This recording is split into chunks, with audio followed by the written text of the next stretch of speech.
She's a keynote speaker and a coach who inspires people to live their best life. Don't we love that? Annie's joy is helping people rewrite their legacy to overcome any challenges life or work throws their way. She's one of the most effervescent women I know, so I'm glad you get to know her too. Take it away, Annie. Thank you so much, Brenda. I did want to stand up here and just tell you guys jokes, but what I realized is I'm not funny when I try to be. I'm only funny when I try to be serious. So tonight I want to share with you what is fun for me about becoming a speaker. And what has been amazingly fun for me is people like Brenda that can get a room full of people to say rectum, rectum, rectum. A word that's not even comfortable, but she gets us to not only say it, but to laugh about it and then to go get checked out. So tonight, what I want to tell you what's been fun for me is wearing red boots every time I speak to remind people to shift how they think about challenging situations. And so first of all, I just want to share a few stories with you about what has been fun, helping people shift different stories. My first story is the bruised runner. And about 7.5 years ago, my husband and I bought our first gym. And when we bought it at closing, after we had signed those papers and I was owning my first business, the guy that we bought it from said, "Just so you know, I've been bleeding for 3 months and now I'm hemorrhaging. Good luck to you." And he got on the elevator and left. Needless to say, I was scared to death, but the community of New Prague was so inviting and kind to me. They welcomed me in, and there was a man named John who came into my gym every day. Now, I'd like to tell you that he came in to work out, but to be honest, he just came in to hang out with me. So he would walk on the treadmill and chat, but then he'd always glance back and talk at me. Unfortunately, one time he glanced back a little too far, and bang, he hit the weight machine. Oh my goodness, are you okay? Are we gonna be okay? I was scared to death. The sound was so loud. I was terrified for him as he was one of our older members, and I knew that he just loved my company.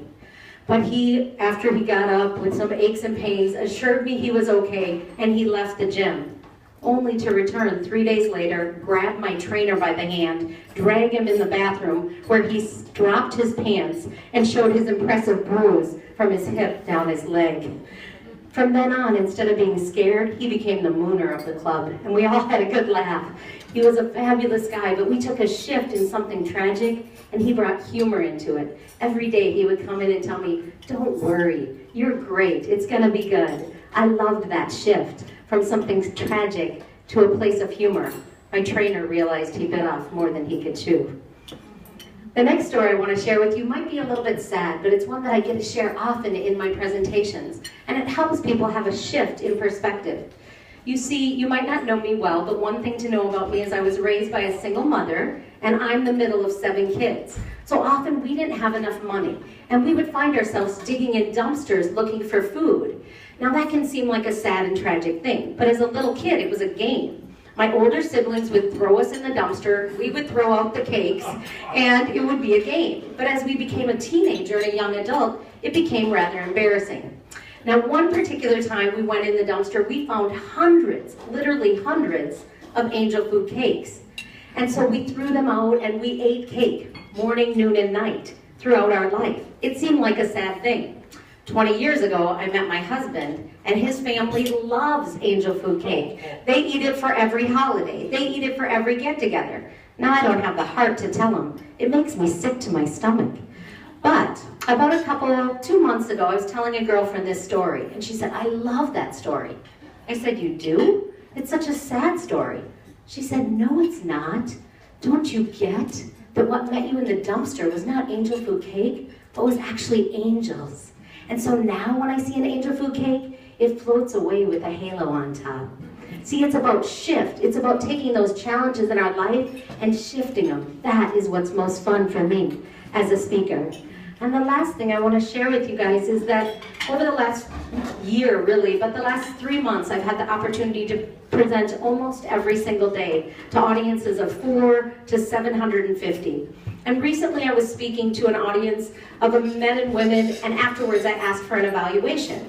And a woman wrote on the evaluation, I said, "What did you learn today?" And she said, "You know, I've had a job for 5 years, that I love my job, but I hate my boss. So every day I complain about my boss. I complain she doesn't thank me enough, she doesn't appreciate me, and she doesn't really do much for me at all. But when you got done speaking, you helped me have a shift and realize that it wasn't her job to thank me. It was my opportunity to thank her for a job. That I shouldn't wait for her to bring me a cup of coffee, but instead maybe I should bring my boss a cup of coffee and thank her for the opportunity. And another woman who was a teacher in the crowd said, I always feel like I know a lot because I'm a teacher and I'm teaching children. But what I realized when you got done talking, Anne, is that every single one of us is a teacher. Every day we have something to teach someone and we have something to learn. She said, thank you for reminding me that your community is a teacher, your parents are a teacher, your coworkers, and your boss. She had a shift in perspective in her value versus everyone else. And so as I leave, I just ask you, how will you shift your lens for yourself and for your audience when you go have fun with your red boots and talk to your crowd? Thank you for listening.